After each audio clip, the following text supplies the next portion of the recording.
Hi, everybody. Welcome back to the Gambit Spotting podcast. This is episode 8, previously on X-Men, Gambit in Popular Media and Games. I am your host, Punkerducky. With me are my co-hosts. Hi, I'm Vonnie, aka Marvel Millennial. Hello, I'm Riley, Cajun Hawk, or... What's my Instagram? Cajun Cajun Art. Sorry. Yes, thank you. Or your Cajun _ Hawk at several places, too, just to be Oh, yeah, that's true. That's be true, specific. yeah. People need to be able to find you. And I am Liv, and I am on Instagram as Calling the Spirits. All right, we're doing well, everybody. Today's So gonna go good. well. This is great. So good. Love that. So, updates from the last episode. We do have an important addendum, thanks to a Mindful of Fire, because I just straight-ass forgot about 10 years of Gambit's comic history. We did miss a couple of women in his relationships. I don't know if I would call any of these, like, hardcore relationships, but I felt, since they pointed it out and I suck and didn't put them in there, that we should go ahead and add them to 2 weeks ago's episode.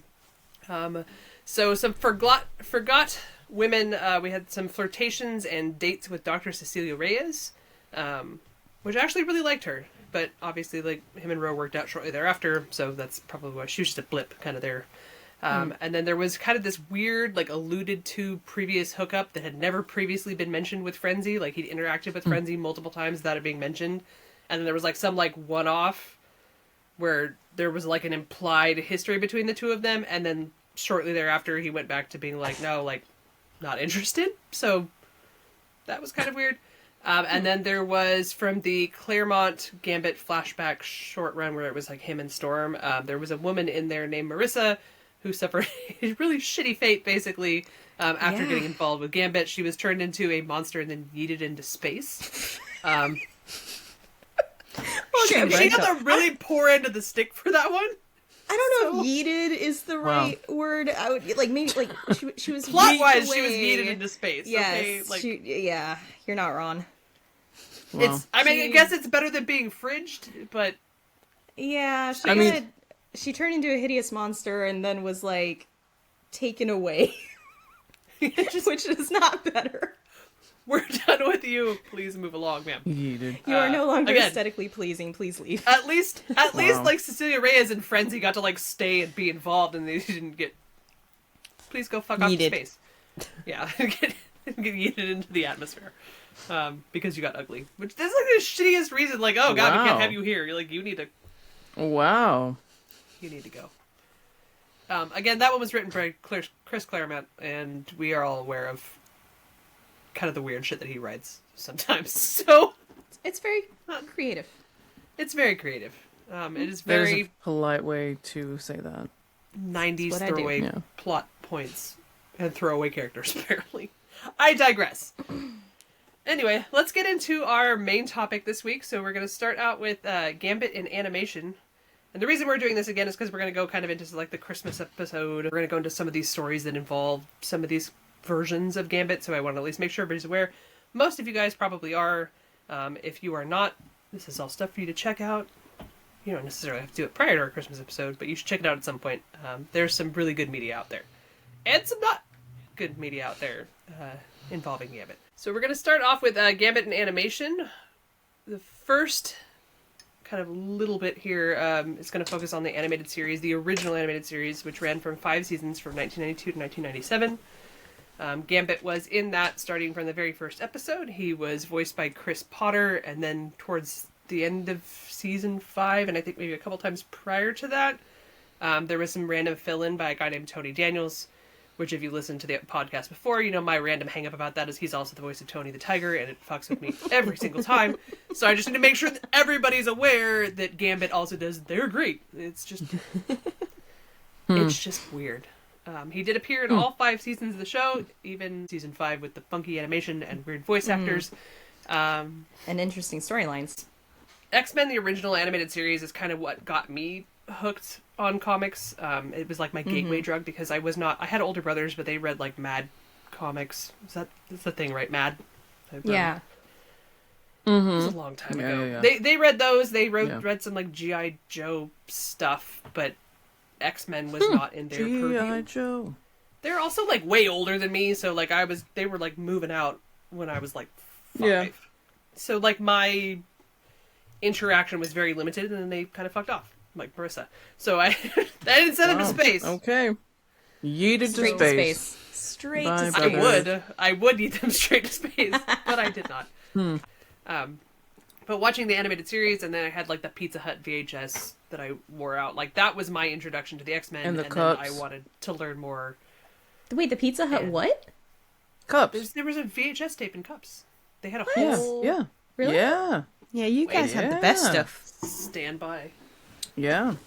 They think had we little got Pizza Burger Hut King. comics and Man, Yeah. I miss fast food Yeah. tie-ins on stuff.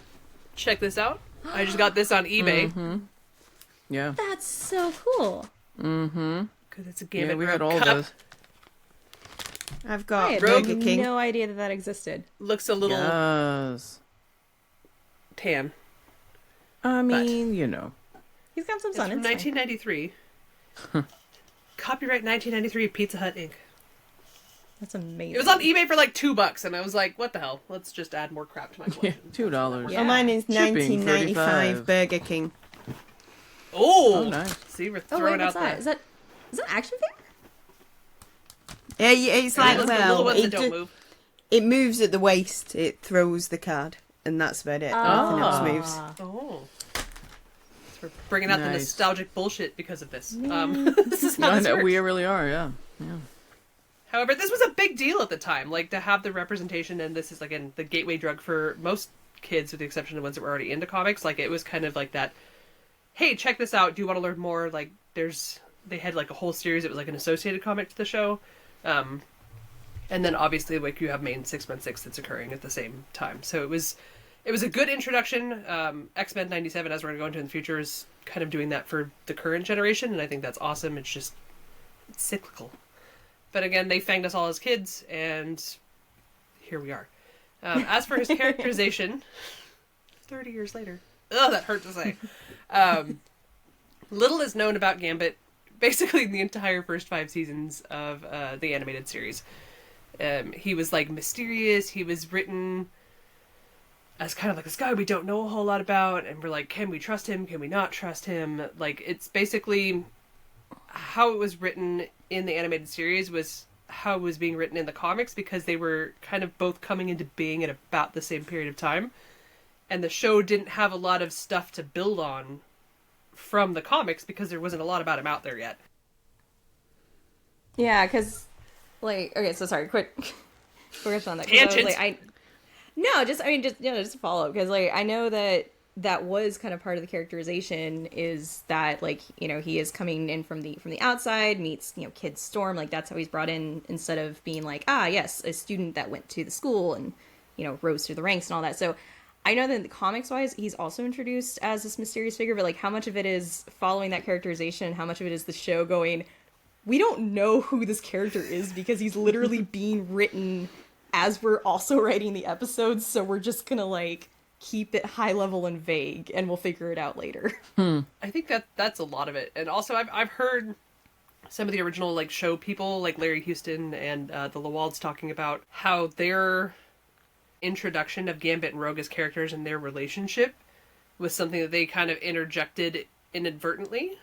Yes. And then the comics kind of took that and ran with it. That wasn't something that was initially planned, as we know from going over like Gambit's introduction. He had a kind of a different trajectory that he was originally supposed to be on, and then that got changed due to popularity and various other reasons. But I thought that was interesting that like the two kind of back and forth fed off each other. It wasn't just like the animated series drawing from the comics. It was both ways. So we're benefiting from basically them putting Gambit into this show. Otherwise, I think he may have not continued in the comics. Yeah, he might not have gained the popularity that he did, because he was originally supposed to be kind of this, ticking time bomb, sleeper agent sort of situation of joining the team and then betraying them. And then clearly that didn't happen, so it works out. Yeah. As we were saying, Gambit was introduced as this mysterious character, and then he was mysterious in the animated series, but there was also not a lot that the animated series people had to pull from, which is why like his brother in the series is called Bobby and not Henry, because Bobby was written prior to Henry being in the comics, so they were just like, Bobby sounds good. Yeah, he needs and a then brother, comics- Bobby, yeah. Yeah. The Yeah, comics because were like, Bobby's a, that's not his name. good old Cajun name, right? Yeah, it's a very traditional Yeah. Cajun name. Robert. Robert. Yeah. Robert. I think they're just like pulling random names from the South at that point. So like, look at some old Confederate statue. That name sounds good. We're just gonna go with it. Exactly. Yeah. Yeah. Oh, Anyway. no. That didn't. Well, obviously, that one's still alive too, so it worked better. I guess Bobby worked out yeah. better than Henry did. Oh. Bobby's got better luck. He does. He's still there 30 years later, unlike his actual brother in the comics. But I digress. Wow. The other thing that the animated series Gambit is known for is his affinity for slutty little scarves. That is my personal term of endearment. But if you look at like Just all the know every that time that in... he's... I just want everybody to know that in the notes, there's a trademark after that. Yeah, I'm gonna trademark that. After that saying. Slutty little scarves. Just so TM. you know. It's Yeah. gonna happen. One of these days, I'm gonna get a trademark for that, and you guys are gonna be like, "What the hell?" That's what I use it off enough. I should be able to. Mm-hmm. But like realistically, every time you see Gambit in the animated series, like off in like regular clothing, he's got like these little tiny, like they're not even useful for anything. Like it's not going to protect you if it's cold. It's like fashion, Meg. they're like this long. Fashion. Fashion. I want to see how he stores them. He's probably got like Oh, a whole he's- wing of his closet. Yeah, he's 'cause there's, definitely got different like colors. the because like they have hangers for them, the little like the circular ones, and you just like drape them on there. Are Makes they me colour wanna know that. coordinated though? Oh, they clearly Yeah. are. Oh, absolutely, Probably. they're color coordinated. We just only see him wear the one outfit. Yeah. Which is also slutty, by the way. Like it's Oh, it's It's a 100% good outfit. slutty, yeah. but Does he does the lean every opportunity? I was gonna like, say door the lean frames, is literally the table, the console in the war room, like everybody else wakes up in the morning in their pajamas. Gambit just like strolls in there, still kind of hungover, wearing his slutty little scarf. Like, hey guys, how's it going? Like he's not that's- even hungover. He's still drunk. Swirling his keys. Yeah, I'm swirling the keys. Yeah. Swirling his keys. Oh god. If you guys haven't watched the original animated series, the time to do it is now. Again, it's like five seasons long. It's all on, I think, Disney Plus and the random other places on the internet. But it is gold. Especially looking back on it, like, as an adult. Like, there's some stuff that was written into there, like, when you're a kid. Oh yeah. And then as an adult, you're like, absolutely. hey, wait a second. Yeah, I mean, like, and not even on just kind of like maturity of the humor, because there's definitely some, more moments that you're definitely going to get more as an adult than as a kid.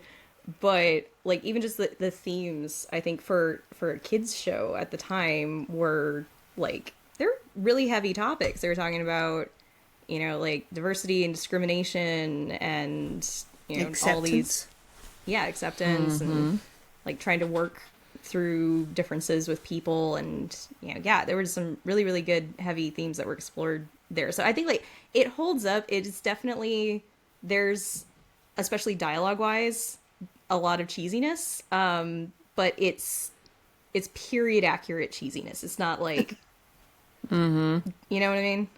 It is. Yeah. Yes. Gambit's characterization also through this whole show, again, we didn't know a lot about him, and then he's kind of like goes back and forth being treated like an outsider towards the beginning of the series, like on Slave Island and Days of Future Past, where they were like, we don't know if we can trust him. Like, I don't know. Like, Jubilee has this whole like arc where she thinks that he's betrayed them on Slave Island. And then eventually at the end was like, oh, just kidding. I had nothing to worry about. You were a fine guy the whole time. Like, if I were Gambit, I would side-eye the shit out of Jubilee after that. Like, she really thought that I would just leave you guys here. However, I guess Well, if he you didn't does know a say, lot about how do it- you know that? How do Yeah, you he know doubles that? down on it. Like That's why he's so great. Oh, he's so great. It's like, look here, you little turd. I'm just kidding. And then Jubilee's like, oh my gosh. I mean, that's solid advice for Jubilee. teenage Jubilee, though. Like, yeah, Yeah. don't trust people just because they do one good thing. Like, you never know. True. That's very cynical now that I said that out loud. But you know what I mean. Yeah, wow, way to get dark. Jesus. I mean, good life advice, don't trust people. Well, I'm not a life coach, guys. Or it's just be careful who you trust. Thank you. Okay, listen There, to Vonnie. Bonnie's Sum it always up the right voice of there. reason. I need There Vonnie you to go. translate for me. yeah, I need the captions on the screen of the translation. So, as we kind of like previously, I jumped into this a little early. Like the relationship with Rogue, depending on who you ask, like some people say that the comic storyline written version of like him and Rogue getting together was like a comic intent thing. Others say that it was something that was basically inspired by the show and they just kind of ran with it. Yeah. Like looking on the timing, they happen kind of at the same It's hard to time. say. It's yeah. really hard to say. Like you can't look at But that and be surely like, the- yes, for sure. Animation would have been prior because of just how long it takes to produce Yeah, something. like that's the only part where I'm like, you know what? If they were working on this prior to the comics coming out, because it takes like a year and a half to probably back then, especially because they were all Yeah. like hand animating everything. Like they had to have those plot points and stuff written into the scripts prior to them going to animation. I think that lends credibility to the fact that the animated series inspired it and kind of drove it, but. There's a lot of like mishmashing of time, and again we got his brother before we got his brother in the comics technically. Oh, don't even get me started on that date nonsense, ma'am. Wusa live, it'll be okay. Breathe So in, like breathe out. theoretically, like the same thing could have happened with the Gambit Rogue relationship. Some notes on the series. So it debuted October 31st, 1992 on Fox Kids. And apparently in the UK, it debuted in 93 on Live and Kicking on BBC One, per Vonnie.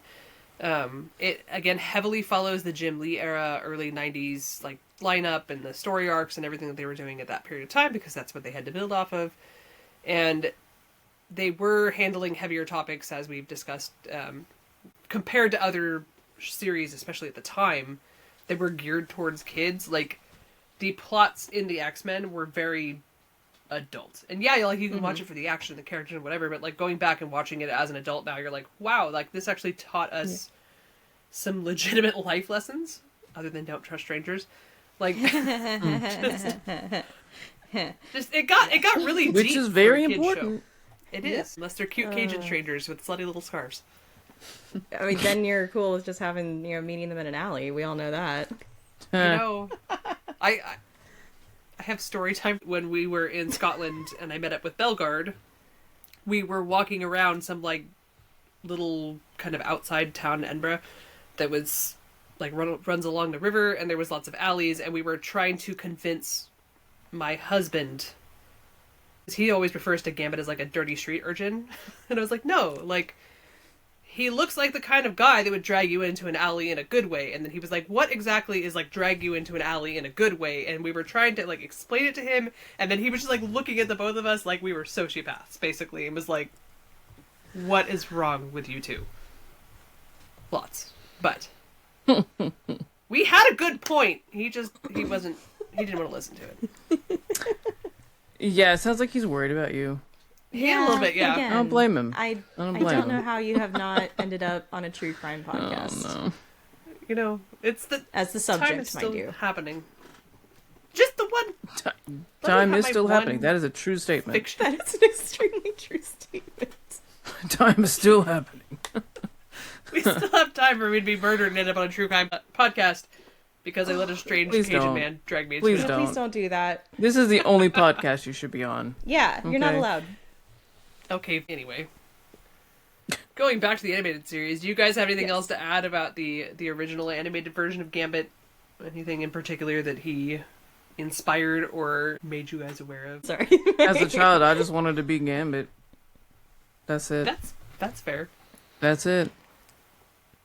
Why are you giggling? Do we need to Because pine my out brain already? immediately went in an inappropriate direction, but Oh.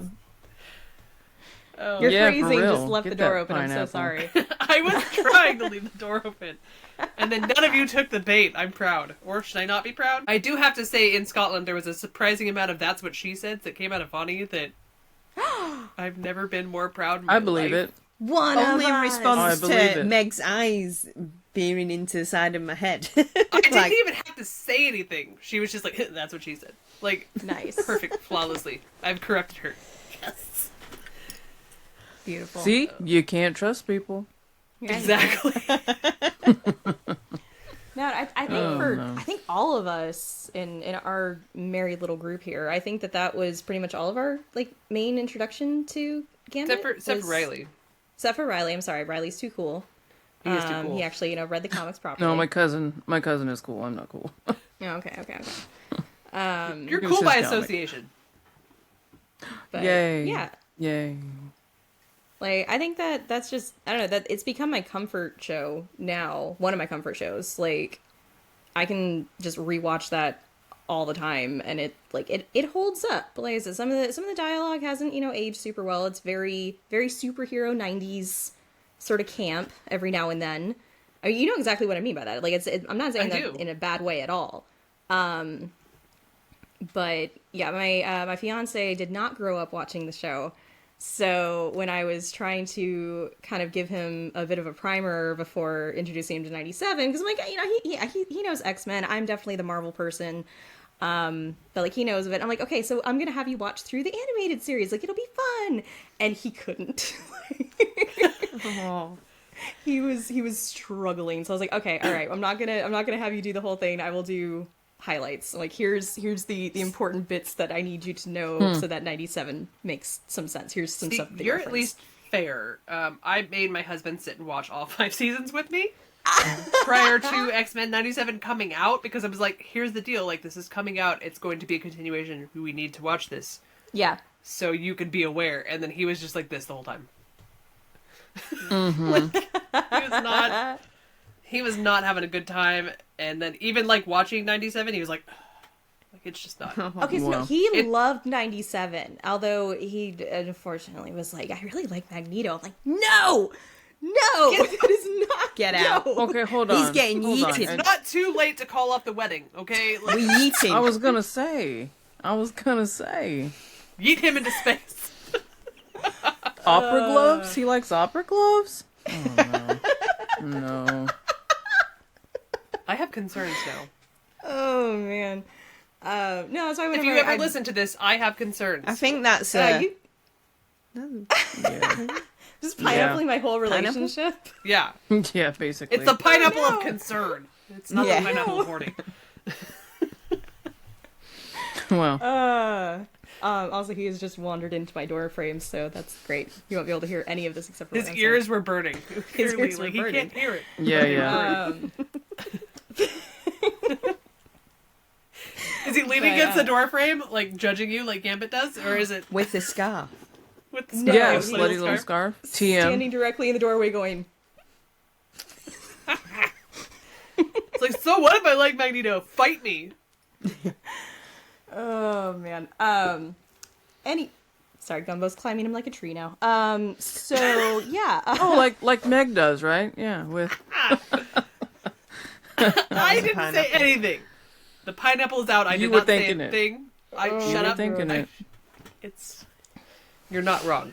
However, Okay, so he's not wearing a slutty little scarf, but Gumbo is laying on his shoulder like a slutty little scarf. Does that count? Oh, little counts. parrot. I'll allow it. Oh, Okay, That all right, counts. okay. shoulder cat. Yeah. I have completely lost the thread of where the hell I was originally on all this, like, fight. About you're rewatching calling it. off your wedding because your fiance likes Magneto. That's where I got. Too He late. just said he has a point, Newsflash. you know. All right. He kind of has a He point. does. So He does. He does I'll have a allow it. point. I'm still judging him though. Valid. Just a little bit. Yeah, that's all I got. I don't know where my brain was heading, so we can go ahead and move on. No, we were talking about how he got the Cliff Notes version of the X-Men animated series, and I subjected my Oh, husband to all yes. 5 seasons because I'm an yes. asshole. Yeah. But yeah, so I don't know if it quite has the same, I don't want to say watchability, but like the same effects if you didn't like grow up on it, you know what I mean? Like, 'cause there's definitely some nostalgia goggles going on. Oh, for sure. Yep. But I would definitely still recommend it as a whole for a TV show. I'm actually trying to kind of get, I've got a younger niece and nephew, and my nephew is starting to kind of get a little bit into kind of superheroes and comics. I'm like, have you watched the animated series? Let me corrupt you. Come, children, watch my X-Men. Yeah, that's not Yes. creepy at all. Oh, he comes in my office. He's like, oh yeah, I know that one. I'm like, yes. All right, I don't have to get rid of you. You are related to me. Hooray! Wonderful. Wow. So you'll yeet the children faster than you'll yeet the fiance? The fiance's been around longer than the children. Oh. Should we You're start not like wrong. calling you like, I don't know, No. What were you No. saying? Go on, No. go on. No. Let's just continue. I don't Nothing think we bad. can. Nothing bad. I'm Now I wanna immediately know. going to assume that it was bad. Yeah, it's No, bad. it's not bad. How dare you? Talking about yeeting the children, I was just gonna say, should we start calling you like Mystique or something? But Okay, no, that was solid. That was Okay, solid. that was hilarious. Actually, nothing yeah, bad. I mean, you know. Eating the children is not bad. Anyway. Oh, Depends if you like children or not. So Oh, man. this is going well today. So while X-Men the Animated no. Series was going on, Circling back to the original animated series Gambit, I will have to throw this out here. This is the one original representation where he was comic accurate looks-wise. So yeah. he had yeah, the same, like, he was matchy-matchy with what he is in the comics, like, uniform-wise, like, descriptor-wise, like, height, eyes, hair color. Eyes is a big thing, because as we've seen Eyes is moving a big forward, they thing. Yep. fuck that up fairly frequently. The animated series version was based very heavily off of Jim Lee and Jim Lee's original interpretation and design of the character, so it's very faithful to that. So if you're curious about which one of these is the more comic accurate, like given the time period in the 90s behavior-wise and looks-wise, it's going to be the animated series. Concurrently with the animated series, there was a Spider-Man the Animated Series, which ran 5 seasons from 94 to 98. I was not as big into Spider-Man. I had some cousins that were. They're wrong. my older brother was. Liv, did you have a tangent? Oh no, I was raising my hand as I was very much the Spider-Man the Animated Series. Like, so my early childhood Fox Kids was Spider-Man and X-Men, because they would be like back to back on Fox Kids, and that was, I distinctly remember, like, my dad was super into Spider-Man, so that was always like my dad would sit down and we would watch TV together. So like fun, wholesome memory / planting seeds for lifelong freaking obsession with comics that I'm pretty sure he had no idea was happening. But yeah, I really liked the Spider-Man the Animated Series as well. Same vibes overall. Very quippy, extremely quippy, which makes sense for Spider-Man. But yeah, both of those series I think were really, really well done and really hold up over time. Yeah, I'm not sure why. I never... Spider-Man just didn't do it for me. I don't know. Maybe because he was a Yeah, it was a kid like I Spider-Man was, fan. basically. Like, through most of his media, I'm just like, no. I want to watch the adult things. Shut up. I'm just gonna, like, rewind 5 seconds and pretend I didn't say that. Innocent. I liked more mature subject matter, I guess. I don't know, Spider-Man. Okay. That's a better way to say it. I'm just like, In the say 90s, I something like else, to say watch some something more else. adult things. Mm. No, I just... Okay. You like things for mature audiences. Rated First of all, you R. guys all I don't know if suck. that's even better, but I was just saying, well, there was like a distinct age difference between me and Liv during that same period of time. So, like, I think Yeah, I was yeah. Because a apparently little you're bit old enough to be older. my mom. Yeah. Jerk. that Comic-Con thing is never going to, like, be lived down. No. I don't think we've actually told that story on the podcast. So we were Do at we a have time comic today? convention. I'm going to blip on it for just a second. Okay. We were at, was it San Jose? GalaxyCon in San Jose. Me and Liv Yeah. were dressed both as Rogue. Someone complimented her costume and then looks at me and goes, "Oh, is this your mom?" We are not that far apart. I had been like 8 when I had her, first of all. So I guess yay for me for looking like that young? Old? I don't know. Like, it's a weird veiled compliment, if at all. However, if you're out there, random comics vendor, that was rude. We are not that Again, far apart. I think it is less of a commentary on you looking old and more of a commentary of I apparently look like a small child. So You are little. You're like pocket sized, but I'm like 2 inches shorter than you, bitch. it's 2 inches matter. Okay, size matters. Thank you, Vonnie. Thank you, Vonnie. I knew that was coming. Anyway, so for those of you out there listening, always assume sister, never assume mom. It's just rude. Okay? Yes. exactly, yes. Yep. That always. way, if you're wrong, Always. it's still It's a compliment. Yeah. It's not just rude. Circling back to Spider-Man. Anyway, I think that's why I just didn't get into Spider-Man. I think I was on the tail end of the where Spider-Man was relevant to my interest, like just age-wise. There is a cameo of Gambit in Spider-Man the animated series. He's again voiced by Chris Potter, who is his voice actor for most of the original animated series. His eyes were wrong.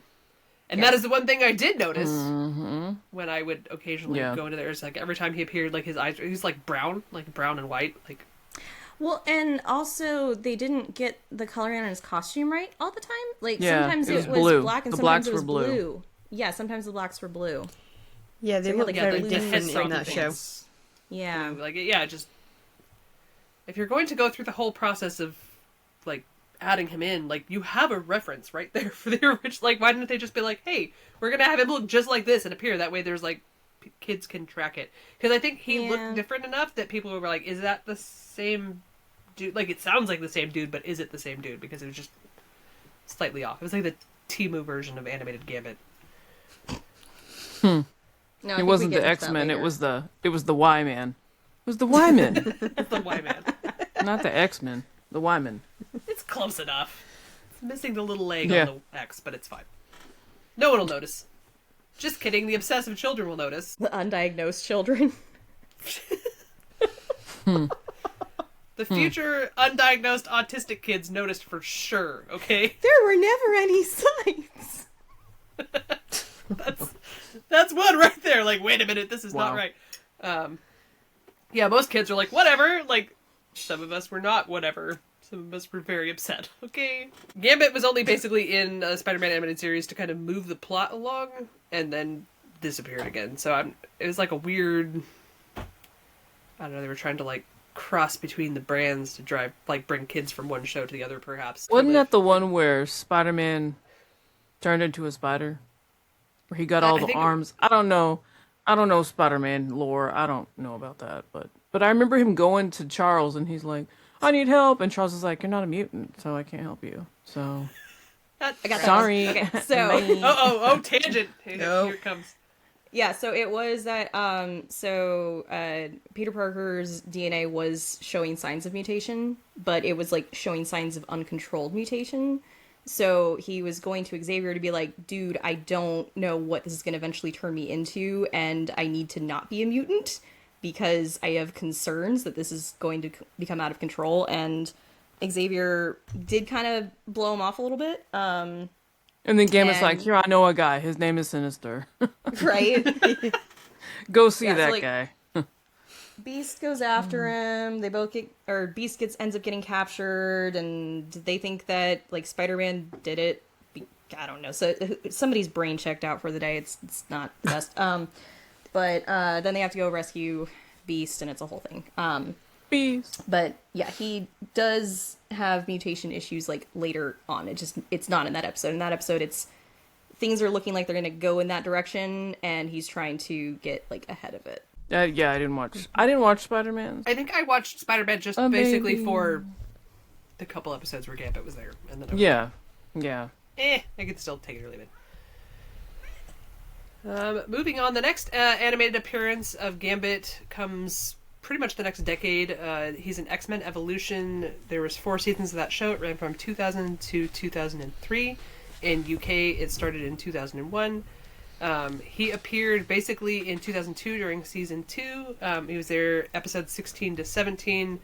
In 2003, he was there in season 3, episode 4, and then episodes 9 through 11. And then in season 4, also in 2003, he was in episode 1 and episode 6. It was just kind of like a handful of stuff. He was voiced by a guy named Alessandro Giuliani. He was really not in a whole lot of episodes. Mm-hmm. He was known in that for his very distinctive haircut, basically. Like, they... A bowl. They gave him a bowl cut. Well, It was a bowl cut. I can go either way, because it looks like a bowl cut. It is a bowl cut. Where's the pineapple, okay? Man, all I did was raise my eyebrows. You were thinking it.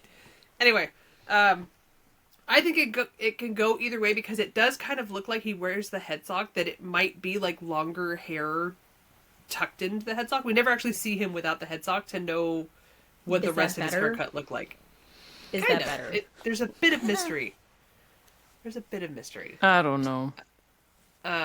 Just of the hair, right, mystery? Yeah. Yeah. Like he also has like a little soul patch, and I think this is like part of the reason there's been some like debate on the internet, especially with the later interactions between him and Rogue, of him being like in his mid-20s. And I'm like, no, that's a fuck-ass teenage boy that doesn't know what he's doing. Like, he is maybe 17 when she's like 15, but he's very much, that is not an adult man. Like, he's meant to be like just a teenager that kind of doesn't go to school or is like freshly out of school. Like, his brain is not developed. That's why he looks like that. Like, he's trying all of the bad fashion choices. There's too much school in X-Men Evolution. I can't deal with it. Thank you. Too much school. I'm like, come on, guys. Can we talk about that for a second? Yes. Okay. Go for it. I mean, feel free to jump in. Look at that baby. As Oh, well. little face. Sorry, we're getting distracted by Gumbo just licking the shit out of Liv's face right now. Aww. I apparently needed grooming. Yeah, so Evolution was kind of, and I know I'm younger than you guys, just deal with it. But that was like middle school-ish for me. So I think that would technically be my like contemporary series, but I remember watching it at that age, like as it was coming out and being like, yay, you know, X-Men content, hooray. Oh, you have a cat too, yay. Always have Sorry, that was there's no context for that. We've had another cat appearance. ADHD hitting her real hard right now. I'm so sorry. I'm doing my best. But yeah, so I remember even as like a kid watching it and being like, you know, yay, X-Men. Like I really liked that, you know, Nightcrawler was hugely featured in that, and I kind of super loved Gothic Rogue. I mean, like, if anything else, I love that show for giving us Gothic Rogue. But the entire premise just always hit weird to me, like even as a kid watching it, because the whole thing is that they're like attending, was it Bayside High? Is that what it is? Yeah. Or Bayville High. So they're like attending a normal school and like trying to blend in, and it's like, but you live at a school. Why? It's like an outreach program. Yeah. I don't know. I kind of like that side of it, and I like the kind of everyday stuff, and it's kind of just putting it in a different setting to see the sort of stuff that they had to deal with as just without outside the X-Men sort of uniform sort of thing. So I did kind of like it for that. But again, that was kind of me at 15 years old sort of watching it when it came out. I think, like, I was about the age that they were, which is why I kind of identified with it a little bit more. Like I said, at the time, I loved it. But, like, looking back, some of the stuff, you're like, okay, yeah, cringe teenager shit. Yeah, that tracks for being a cringe teenager at the time. Like, I don't know. I feel like this is not going to make me any friends, but I don't feel like it has held up well at all. Well, I was not a fan at the time, and I'm still not a fan. So, like, I just was rewatching it. Just the whole school stuff. I'm like, no, because if you grow up watching them as adults, and then you're like, why are they kids? It's kind of awkward. So. It was kind of regressive. Yeah. But I think, so as long as you view it as like a different universe, it makes sense. Which I do like, every it's clearly series. not the same universe It's not as canon. the original animated series. Like, it's not, and it's not the same as the comics either. It's kind of its own thing. Yeah. Okay, so that actually perfectly segues into what my takeaway was, because I was rewatching, like, not just the episodes that had Gambit in them. I was trying to kind of be like, oh yeah, like, I haven't seen this series all the way through in a hot minute. Like, let me just rewatch it. First of all, again, fiance hasn't watched it. He kept coming in, like, with no context or build-up and just being like, what? So that's a great reference point because he wasn't wrong. But my entire takeaway from watching that was it was like watching somebody's fanfic.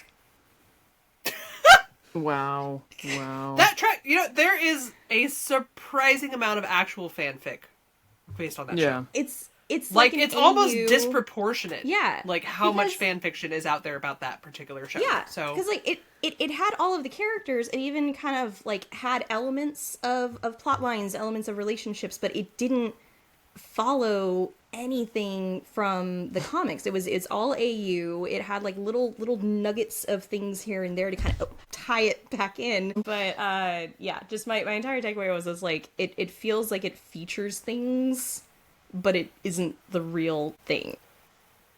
well, it's kind of like how he says like Cherie versus saying like Cher, like they did in the anime. Yeah. Like there's little like dialogue bits that Yeah. are different. Like he looks That different. irked me so much. Oh, that bothered me. Also, like he shows up in that show as like being part of Magneto's team, which Yeah, is the like Brotherhood. that's just like the- random. Like yeah, he's he's in never the been Acolytes. associated with that team. Like what the hell? But Yeah. you know. And then like his first appearance, like he didn't really say anything, and his eyes were wrong. So you're like, who is this dude? And then like he pulls out the playing card, and you're like, wait, what? like Yeah, you're like, I'm sorry, you're coming in here with that bull ass haircut, and you're telling me You're that wrong. that is Remy Oh, LeBeau. no. It's a fuck ass teenage version of Remy Lowe. That's what it is. Like you just I will say chaos. the only thing I appreciate is them showing Jean-Luc. That's it. That's it. That's it. he did actually got I think almost more episode time than Remy did. Like. Right. I mean, Realistically, in season 3, he comes back again working for Magneto. He's passing messages back and forth. He does flirt with Rogue. You hear there's some dialogue quipping back and forth between the two of them. He then like threatens some bullies that are at the high school again because this is all kind of like Bullies. fucking school based. He does then kick a couple of their asses, which you know they needed to be. He comes back again later in season 3, pulls a heist to steal something under like Mesmero's hypnosis. I think there's a bunch of animated gifs floating around from that episode where he basically like carves a smiley face in a window, and then it's just like the whole window somehow shatters without breaking any glass, which I that smiley face is Plot device. honestly, I think that's. I'm sorry, it's That's the stupid, but I best- actually do love that. that's the best part. gift from the entire series. To be completely honest, is that stupid like. I think we have that on our Discord server as like an emoji. Like it makes me Do laugh. we? So that's where it is. Yeah, we had it. I don't know if it's still on there. I had to kind of reel back my random gifts that I put into there. He then fights a giant spider. He charges a double decker bus. So like he's got some like pretty significant like power like with his kinetic energy. Like he's able to blow up some pretty big shit during that series. They actually like showed that quite well. They did. He's kind of sassy when he's is. interacting with like Wolverine and Sabretooth when they're trying to track down Rogue later in the plot and trying to like stop Apocalypse and save Rogue. The main episode that he is in is one called Cajun Spice, where he basically just kidnaps Rogue. They go back to New Orleans to rescue Jean-Luc. Again, he gets more episode time than he ever has before, I think. They were like saving him from the Rippers, which was a really weird, like, why didn't they just say Assassin's Guild? Rippers! Apparently you that's can't so say weird to me. Assassin's Guild in a child show. Wait, So do they you called think them that the that's actually Rippers. the reason why? I guarantee it. Probably. Yeah, I think Yeah. they couldn't. What, the really- assassin probably part? Yeah, the assassin part. See, in the 90s, they were a Yeah. little less correct with their, like, indoctrinating the children. Like, we can mention assassins. And then, like, later on, you're like, I probably Yeah. shouldn't have done that. I always viewed it as, like, Rippers, like Jack the Ripper. So I was like, all right, well, murdery. It counts. Yeah. Assassins. I immediately just go to Buffy That's because fair. it's Giles' nickname. In that one episode, I do appreciate the whole giving Rogue the Queen of Hearts. I do like that part. Yeah, like, it's 'Cause it's weird because they're, like, he kidnaps her, but they're still kind of, like, weirdly flirty. Like, I don't know. It's a weird... I appreciate It's a good... that, Like, I still like it. But she's not having it. Honestly, like I think Yeah. that their dynamic actually worked on that because he is being kind of like a sneaky jerk face through that, but she's not just like going along with it. Like she's actively calling him out on it throughout. Yeah, the whole train scene. She's like, I ain't no damsel in distress. I'm gonna sass right back at you. So some series notes on that. Originally aired on Kids WB and Cartoon Network. In the UK, it was also on Cartoon Network. Again, the overall premise has them all as teenagers, hiding their abilities, and going to high school, or like Gambit and his little sect of people just kind of just floated along, didn't go to school, maybe were Loitering. I got the vibe they were more street kids and not like formally educated in that particular instance. The main team lineup that was like Wolverine, Storm as the teachers, and like Cyclops, Jean Grey, Nightcrawler, Shadowcat, Spike, who is Storm's nephew. I think he was like created for the series, wasn't he? He was created for the series. Yeah. Pre-existing person. Yeah. And then like Gothrogue, they were like students, and then you had like the Brotherhood, which was led by Mystique and Magneto, and then there was like Avalanche, Toad, Blob, and Quicksilver. It was just a weird combination of people. Like it kind of worked. Yeah. I don't think did any of those kids actually go to school, of the Brotherhood kids? Yes, they did. That was a whole plot thing, was that like Mystique was posing as, I think, the principal for a hot minute. As a good mom? That didn't work. She was pretending. Posing as a good mom. And they did like add in other people later, like Magma, Jubilee, Iceman, Cannonball, Multiple Man, Sunspot, Boom Boom. I actually really like Boom Boom. I think because I had the same like, hair. Like, I 100% had that hair. Oh my god, yeah. Like and she was kind of annoying, so I related to her like hardcore. But basically, your takeaway for Gambit, and he was kind of a piece of shit, but like a teenage piece of shit. His eyes were wrong. I mean, he just wasn't good. It. Yeah, he wasn't good. He wasn't actively a jerk. I think he was just like, with that one, is kind of, he was just out for himself, sort of a vibe. Like the weird alignment with Magneto was never really gone into. He was just like, oh, he's with Magneto, don't worry about it, just roll with it. Yeah. That's my least favorite Gambit. You know, I will say. He's endearing to me. I think just because I, like, again, watched him when I was about that same age, and, like, I Different aligned... nostalgia. Yeah, I aligned, like, my life phases were aligned with that show, so, like, it made like sense your to me husband, at the I am time. worried about you. You know... Anyway, take away from that, they should have done something differently with his hair. Basically. Oh yeah. They did, however, in the last episode, they did like a flash forward kind of like group photo, and him and Rogue are in there together, so it's like implied that he ended up like on the X-Men team at some point, so he's switched sides. But it's literally just like a blip photo. He at the very had end. the one episode with Rogue switching sides. Yeah, switching sides. Yeah. As it should be. You know, that makes perfect sense. The next time he appears is in 2009 and Wolverine at the X-Men. That was a very short-lived series. It only ran one season Great in 2009. Show. It got canceled. That pissed me off because it actually was really good. It was a very good show. I mean, one season appeared... had a lot of episodes. There's a shit ton of episodes. He appeared in 2 episodes, episode like 5 and 22. He is voiced by Phil Lamar, who apparently has periodically forgotten that he voices Gambit because people were like, "Oh, can you like sign my thing because you're Gambit?" And he's like, "Who?" Because again, it was like one season, Just a 2 job. episodes. Just a job. Like 15 years ago. I mean, it's a total of what, 40 minutes? Yeah, it's not even that long. I do have to say, like, the version of Gambit in here is kind of a dickhead. I love him. Yes. He's great. absolutely he's not a nice dude. In my headcanon, again, this is just my headcanon, this is Evolution Gambit grown up. Like, I just feel like if you keep allowing, like, the shithead behavior, like, teenage to continue, like, this is what you get. Like, this is the version of Gambit you get. Where there wasn't, like, a rogue there to... I mean, technically she is there, but they never, like, meet or interact on panel. Like, there wasn't someone there to mellow him out, so he's just like, I'm just doing my own thing, and I don't give a shit about any of y'all. He's not that good at stealing in that. He tries to seduce Polaris to steal Magneto's helmet, which is a dick move, because she is, like, clearly Twitter-pated with him. He is not an X-Man in the series at all. He appears just basically as, like, a freelance thief / dickhead / plot driver. Can I ask what thieves aren't freelance? It just seems like he's like, which company some work for themselves and some work in that capacity. Like, okay, when I wrote that, what I was thinking of was mainly that he didn't have a team alliance of. Well, shut up.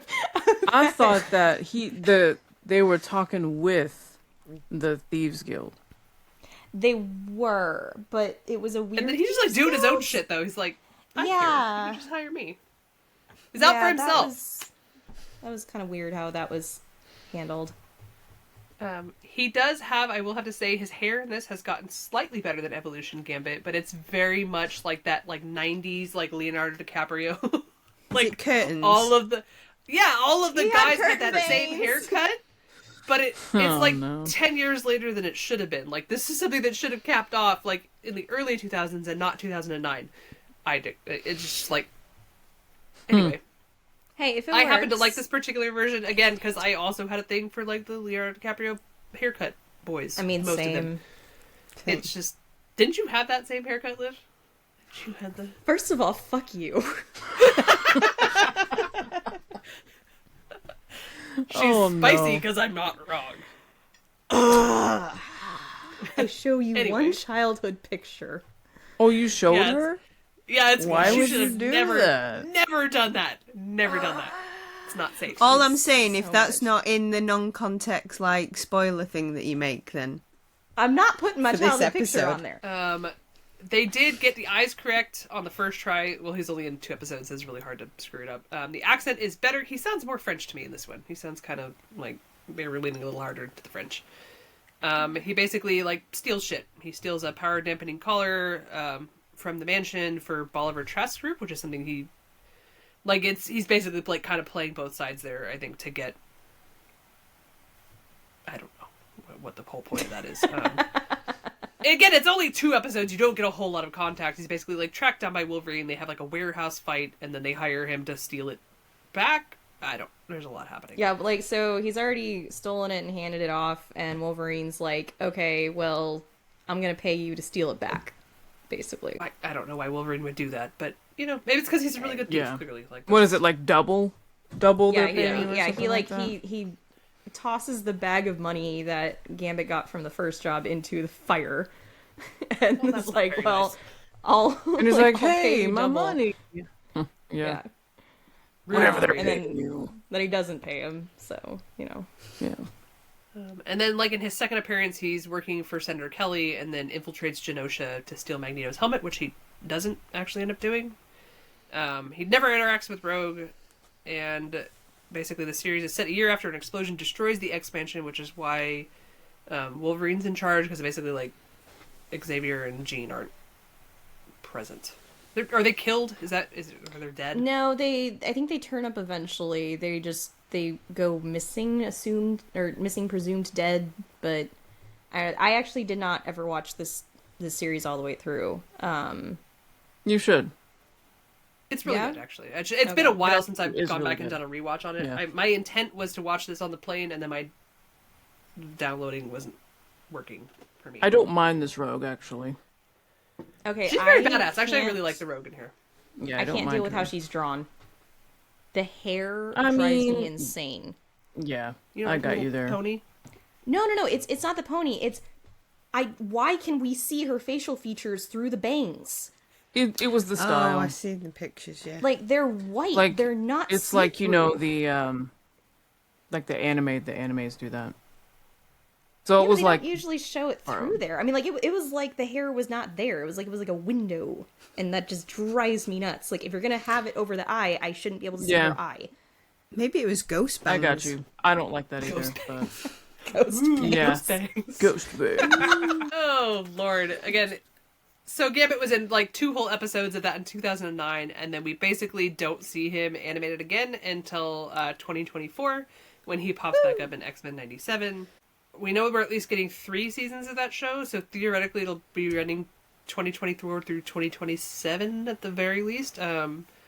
There's a lot of positive hype about it, though, so I think as long as it does well in its second season, it should be something that they continue. I don't see why they would just be like, we're going to stop doing that, even though it's making us a ton of money. So as long as the plot progresses correctly and keeps people hooked, I think there shouldn't be an issue going past season 3 with it. In this series, he's voiced by AJ Locascio. He has appeared in all seasons so far, because there's one. Not all episodes, because as we previously discussed, they kill him off about halfway through the season, allegedly. Characterization, what he's known for in this particular slutty little crop top trademark. Copyright. Copyright. He also has a slutty little scarf in Genosha. Just like they continued that. It continues, okay? He uses it Which as a is weapon. used as a weapon. Yeah, Yeah, like that's he a finds tactical there's some slutty use little for it. scarf. It's a See, that's why he has it. Answered right Opa! there. Answered. That's just that's from my brain. Sound whip. effects, nice. Yeah, it's like What you? you ever like wind up a wet towel and smack somebody with it. That like that's what I anticipate. It sounds No, like. I have not ever done that. That was Okay, like the worst lie that's ever come out. No, I have never done that. No, I really have not, and now I'm seriously worried about you. I've seen Don't it you done. have a brother? Like, I was gonna say that's a childhood thing. yeah, Oh, that's, yeah, like, that's that's definitely a a sibling. childhood thing. I always saw it done on movies, like in the locker room and stuff. So I don't know. Was your brother not an asshole? As we've discussed, I wanted to yeet mine into space, so maybe Yeah, you No. just had a sisters nice did brother. that to me. No, I got along with my older brother and then my younger brother. So What's yeah. that Wow. like? Yeah, what is it like That's having a so normal weird. and like pleasant I'm the middle childhood? child, so you know. Oh, that suddenly explains a lot. Yeah. I'm the second I- middle child. Because oh, that's worse. It's like It's okay. double middle child. Middle child. Yeah, middle child syndrome. What else he's known for? Basically, grumpily plotting to murder Magneto at some point. Like, Fine with that. it's okay. It is, I will Justifiable. say, the best visualization of his powers and abilities in all of animation. Like the Absolutely. up until they kill him, like he was killing it. Like Oh, yeah. he was using all of his powers in ways that made sense and looked well, and just like the seeing him like basically decapitate a sentinel and then like ride its head into battle with his That bow was staff. super I was like, badass. Yeah. this is awesome. Charging a motorcycle, flinging it at like everything that Respect he was did, put on it. like it wasn't like he wasn't played as a joke. He wasn't like his abilities weren't nerfed in any way. They really showcased his power set very well. They showed him as being like an emotionally mature character. Like otherwise, like he was just well written, and you got to see like the full scope of what he can do. And I think that representation. I'm glad that there's a whole generation of kids that are getting to see that, because it's making them realize like, hey, this character's really cool. There's a lot of things that he can do, and I want to learn more about him. So hopefully we can bring those children into the fold. Get them reading the comics and seeing where Come, he's at now. little children. Other things he's known for: angst.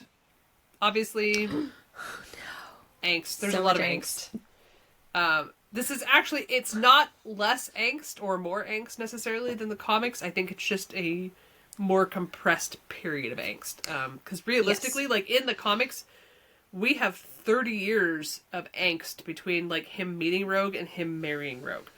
So when people are like, oh, like they should just be together in X-Men 97, like, no, they gotta work, they have a lot of shit to get to that point. Like, Yep.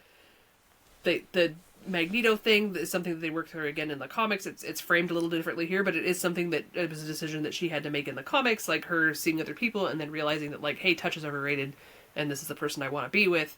Like that whole arc still has to play out. So like you can't just rush it because it's happening now in the comics. Like you have to let their relationship get there. Yeah.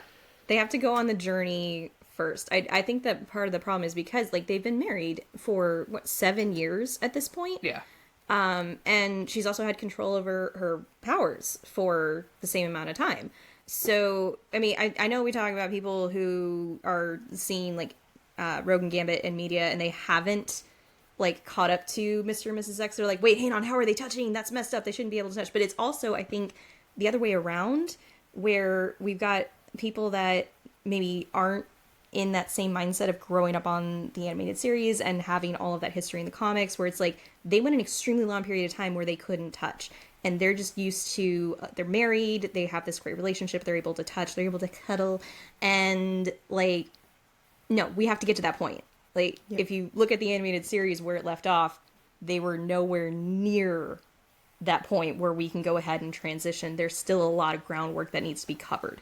And I think that's why people like they feel very strongly about it, which like is great, you know, like be passionate about your fandoms, cool. But you do have to go on the journey, and sometimes that means that there's going to be arcs that decisions are made that are not the right decisions, or your character does something that goes in a bad direction, and that's part of the story. Like, not everything is going to be smooth, not everything is going to go completely in that direction. Let it play out. It's going to be better for it. I think a lot of, like, the people that are coming into it are, again, probably not familiar with the comics, so they haven't seen the arc, but they're so used to that, like, immediate payoff. Like, yes, I know these characters end up together, and, like, they have to be together right now, but that cuts out so many, like, potential storylines if they're just like, oh, they're happily together. Like, no. Like, part of the reason that Rogue Gambit has kind of stood the test of time is because they had that connection for so many years where they weren't together or were kind of together and were trying to figure their shit out, and it made the relationship like a payoff at the end. And you can't just skip that entire process and go directly to the payoff and have the relationship be the same. So, like, I know that you want them to be together and happy now, but realistically, like, they have to have the angst, they have to have the pining, they have to have the yearning, and they have to have their story. Like, the story has to go, or else it doesn't make sense at the end. So, patience, woosah. And it's not going to happen next season either. People are like, oh, they can get back together next season. No, it's probably going to be, like, third season towards the end, maybe moving into the future. Like, I don't think it's going to be, like, we're not going to get Mr. and Mrs. X next year. Like, that would be stupid, first of all. Like, you have to, again, go through the whole process, get them to where they need to be. You can't just rush it because you want to. It's like, we all want that. We all want that, but that is the destination. That is not the journey. And we need to spend more time. The journey is the whole part of it. Yeah, because, like, for them. I think we're looking at it through the lens of, we've been consuming this comic media, so, like, that's where they're at now. We know that. In our heads, they are together. So, but that's not where they were back in 1997 when we last left these characters off. So it's like, we gotta give it time. Let it go. Let it play out. Woosah, children. Give it time. It's going to be okay. It'll work out. It'll work out. We've seen it. There's some really passionate people out there that are like... There's at least 2 people that comment on my Instagram this. every time that I make an X-Men 97, just basically either shitting all over Magneto or shitting all over Rogue, and I've had to, like... Don't even get me started on the Rogue Kate. Like, please just don't. Oh, yeah. Stop it. Like, let her plot go. God damn it. Let her plot go, and, like, if you are reacting more strongly than Gambit was, you might be in the wrong. Right? Yeah. Because he was very much like... Yeah, he's like, doesn't love that idea, but you need to figure things out, and I respect that. Which is basically how he was in the comics. That is how it goes in the comics. Exactly. Yeah. Like, exactly. He says, like, this is, again, we're going back to comic lore, but in 616, towards the end of Legacy, where he was like, I'm your home and your harbor, basically. Like, I will be here. You go figure out you, and just know that, like, I'm not, like, a station along the way. Like, I am your endpoint. So, do what you need to do, figure out what you need to figure out, and I will be here. And it's not quite the same speech in X-Men 97, but the sentiment is the same. He's just like, I understand, I don't have to like it, but I also know that you need to go do what you need to do and figure out what you need to figure out before we can be together, because otherwise there's always going to be those doubts in the back of her mind, like, hey, what if I had done something else? Yeah. And he wants her to come to him with all of those doubts removed. And, like, yeah, we don't have to like the framing on it. Nope. Like, there's some parts about the 97 storyline that make people uncomfortable, but at the same time, she needed to find somebody else to understand what she had with Remy. So, I'm gonna stop tangenting about that, but... we could do a whole... Yeah, we could do a whole episode. I'm keeping Zoom... 97. Yeah. But we're cliff noting it. Yep. This series was meant to be a revival of X-Men 97, the animated series. It was supposed to pick off with the original left off. It was set about a year after the assassination attempt on Xavier. He's fucked off to space. They thought he was dead for the first part of it. Part. I'm sorry. Yeah. Just fucking off to space. He's just chilling. Off to space to be with he's his literally girlfriend. goals. His space goals. bird girlfriend. Yeah, goals right there. He's doing a Mystique. His boyfriend upset him. His boyfriend upset him on the planet. So they did bring back most of the original voice actors for X-Men 97, with the exception of Gambit. I don't know if Chris Potter had some other obligations. He is doing like a lot of TV stuff on, like, Canadian TV. I think, like, playing out in the future, I think the schedule for Gambit allegedly will be much more significant. So it will be. I think they had to pick a voice actor that had range for that. Again, strongly implied in the season 2 trailer from New York Comic Con, like there wasn't anything that indicated Gambit's return, but there was that Nothing. that it plays back on that allusion to the end credit scene with Apocalypse and the burned out playing cards. So like we know we're probably getting Deathbit, like it's probably going to happen, and it will. There's going to be like that whole like redemption arc Deathbit process occurring in X-Men 97. It's not guaranteed yet. Again, we have to be patient. I want them to use some elements from Knights of X. I don't think that will end up happening, but I need it. I think that would be a waste if they didn't. I think they... Yeah. If we're going to make the Deathbit plot where he was actually, like, dead and resurrected, they would have... You would think they would have to kind of touch on some of that Knights of X, because in the comic canon, how he became Deathbit was different. Like, It was something where he, like, willingly went to Apocalypse and was willingly converted to death, but was still very much living. Yeah. Well, and then when he comes back, he just is like, I don't know, Mr. Sinister fixed me and the power of love. I don't know. Like, I'm good now. That straight went to my head. But, yeah, I think that it would... I think if they pull little elements of, like, how he kind of comes back resurrected, Knights of X, I think that would be more impactful. Well, this is me, again, reading into shit, is when Gambit died in the show, there was a very brief period of time where Lenore Zan changed her profile picture to the picture of Rogue cradling Gambit in Knights of X when he was resurrected. Oh, did she? It was only, she was only for a couple weeks, and then it poof, disappeared. Yeah. But like, those of us that were on socials were like, hey, is that a clue? Is that a clue? And then suddenly it disappeared, and we're like, Lenore, did you let something slip? In her own little way. She lets us know. And she's like, keep the faith, profile picture. You know, like, I just feel like it's a clue. That's how that kind of stuff works. So again, X-Men 97 is only in its first season. The second season's supposed to be coming summer next year, allegedly. Hopefully early summer. Because I'm impatient. We've had to wait. It'll come out when it comes out. There was like a year-long gap where it was supposed to come, and then they had to rewrite, and they got a new show. It's been a cluster. So the second season didn't immediately follow the first, which sucks because they kind of lost some momentum. But again, they have at least 2 more seasons planned, possibly more.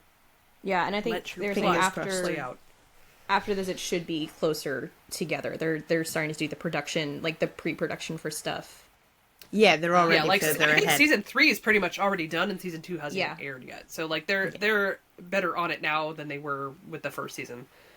Which also makes sense. You know, first season of a show, you don't know how it's gonna be, you know, perceived and all that. I mean, I know obviously there's a lot of like production stuff, but I think that is usually pretty typical of having some gaps after the first season.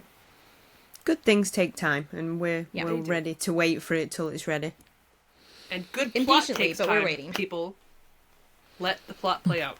Let it marinate. We have to get from the 90s to current canon. That's like 30 years of shit to cover. Yeah. Like, they have...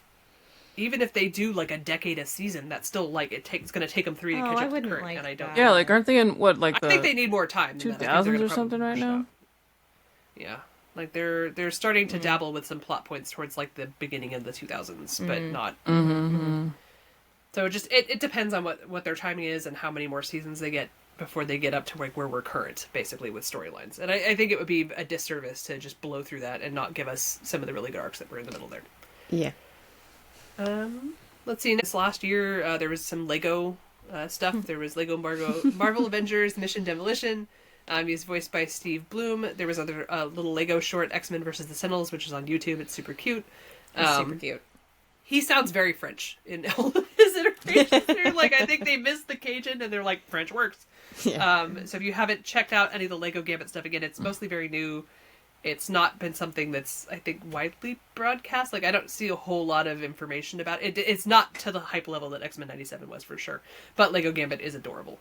I would just have to say that. And it's the same, like, little guy that's in the X-Mansion set, is it not? Yes. Because you have... Yeah, no, it's the exact same, yeah. So cute. So there's some product tie-in with that. The next thing we're going to cover... is going to be Gambit in live action. We're going to kind of blow through this very quickly because there's a lot of opinions on both of these. We just don't have the time for today. Again, we're just trying to catch you guys up to current and let you know what media is out there so you can check it out yourself and make your own opinions. The 2 live action appearances that he has there's a lot of divisive opinions over them. The first one was in X-Men Origins Wolverine. He appeared in 2009. He was played by Taylor Kitsch. In my brain, like, this was a wasted use of Taylor. I think Taylor would have been very good had they done him more comic accurate.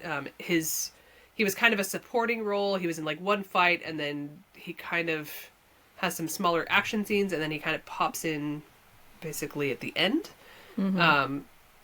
He wears like a fedora and has like a weird cane instead of the bow staff. It was like this for the period of time, like it tracked, but it like fedoras were a thing in that They era. were a thing. He's only ever seen in street clothes. He's not in a uniform or costume. He doesn't appear to have a clear alliance with either the Thieves Guild or the X-Men. He's just kind of some dude. The eyes are wrong, though I think they kind of like glow purpley, They glow. Maybe. Also, his powers are a little weird, the way that they did his powers. Levitate magic. sort of cards. It has like all the cards like levitating and then like, shoot out. It's less explodey than it should have been.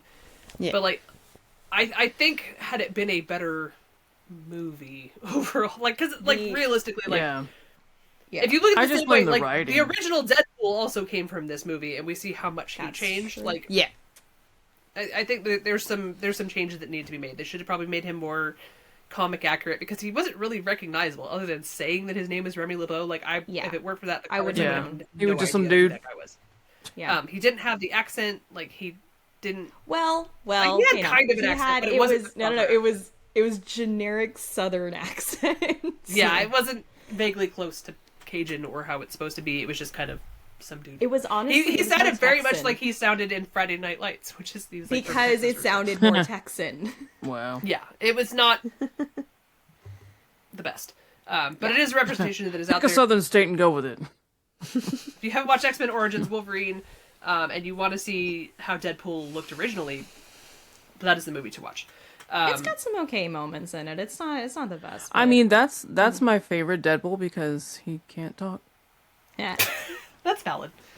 But for Gambit characterization, he was just kind of there. I think they wasted the actor. I think had they done him properly, that version probably could have been much more successful than it actually was. But he's just basically a cliff note, drives the plot forward, and then just kind of disappears at the end, and there's no sequel or resolution. We never see that version of Gambit again. The next appearance was in 2025 in Deadpool and Wolverine, played by Channing Tatum, who was originally supposed to have a Gambit solo film at some point. Thank which goodness that didn't go I'm ahead. kind of glad died in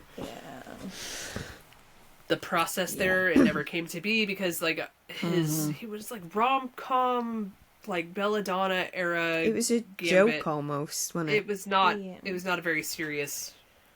Like, if we're gonna do Gambit Thieves Guild prequel, like, do it properly. I feel like his comic knowledge stops in like 1991. That's the feeling I get. He read like the first Gambit solo, and then he's like, "That's enough of that." Yeah, he's like, "Oh, this guy's awesome." And no. Like, I think if they are gonna try to do a Gambit solo anything, honestly, I think it would work better as like a show. Because I think there's so much lore. There's so much lore. Yeah. Like, a movie just would not. You wouldn't be able to get into it enough to have any of it make sense in that short of a period of time. Yeah. Again, in Deadpool and Wolverine, it was like a supporting role. The characterization was off. Like, he was comic accurate, like, looks wise, with the exception of the eyes. Like, the uniform and the hair was a comic accurate costume. It just didn't fit his body type, like Channing's body type, that well. Like, it just something looks a little off of it. The accent is there, but it's, again, over the top. It's more played as a joke. So this is the first time he kind of actually has like a real Cajun accent. However, it's like leaning so into it that it's like almost problematic. My thing is, the accent is fine. It's just, it's not New Orleans accent. That's my thing with it. It's Anyways. very kind of like, I want to say like Backwater Bayou, over the top. It's like it's very my uncle. Well, it's very like it's almost to the point of like, you ever watch The Waterboy? Like, he's kind of in that same the same echelon of Waterboy, and that's not nice to be. Oh no. His eyes, again, aren't comic accurate. They're not black and red, and they do that kind of this weird pink glow when he uses his powers. That's all you need to know about it. If you haven't watched the movie yet, give it a go.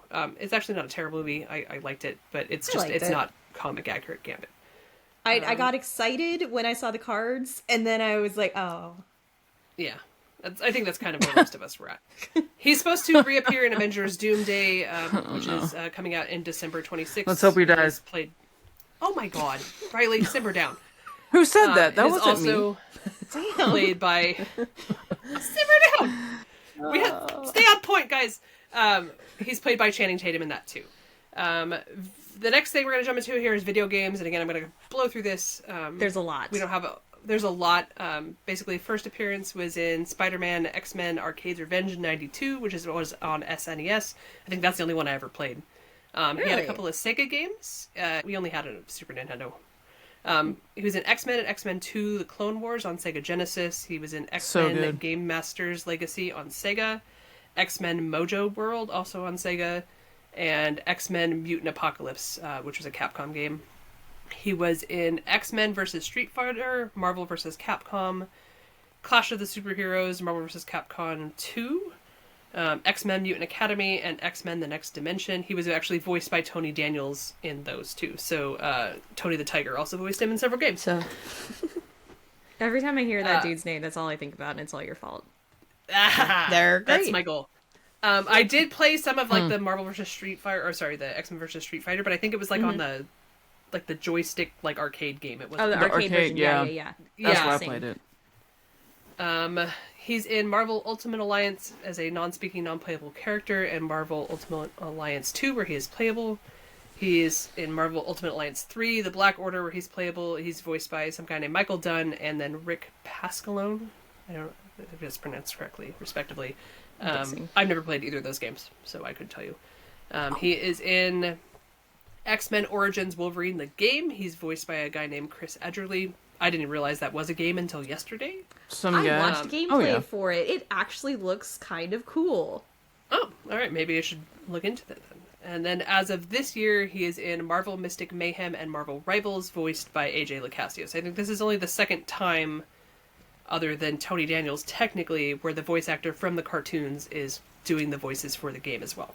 I think it's weird that they went by Tony Daniels and not Chris Potter for the original one, but again, maybe Chris Potter had scheduling conflicts.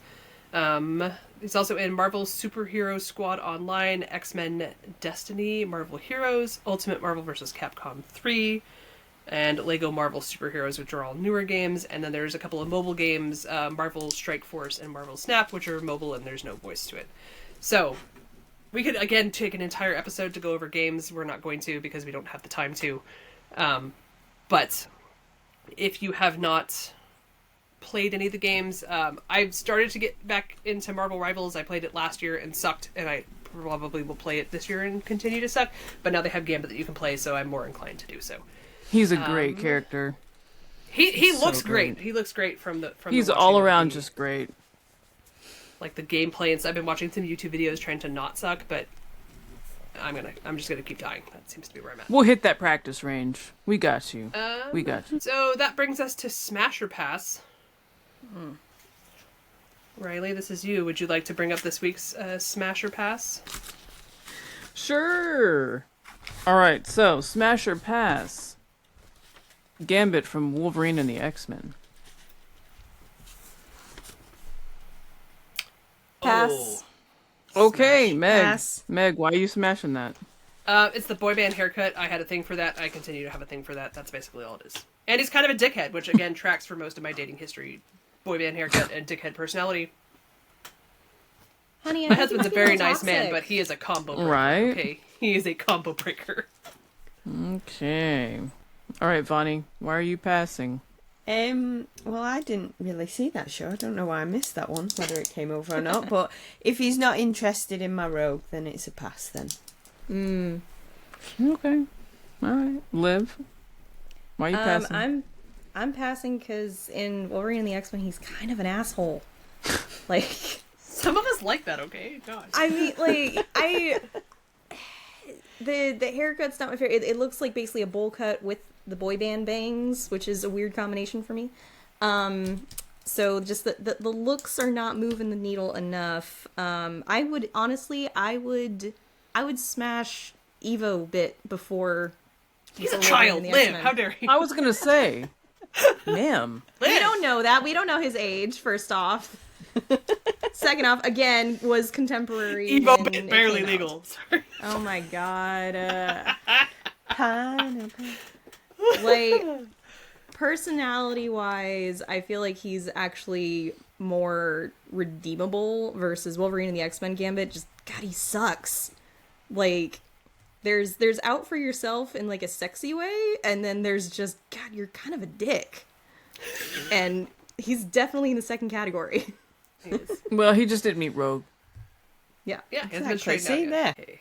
Moving on, for this week's Charge the Card, Gambit stuff to buy, there is a Gambit hoodie that just came out in November by a company called Cakeworthy. We've actually posted them on our Gambit Spotting social.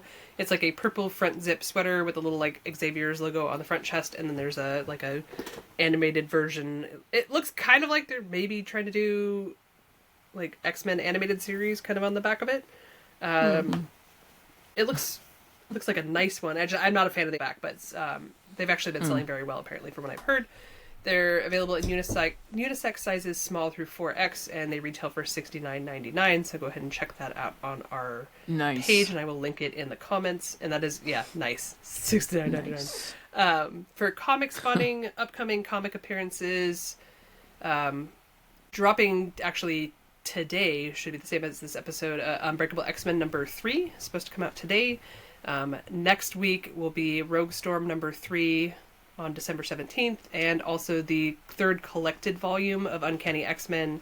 It's basically the Murder Me Mutina arc, is also coming out on the 17th.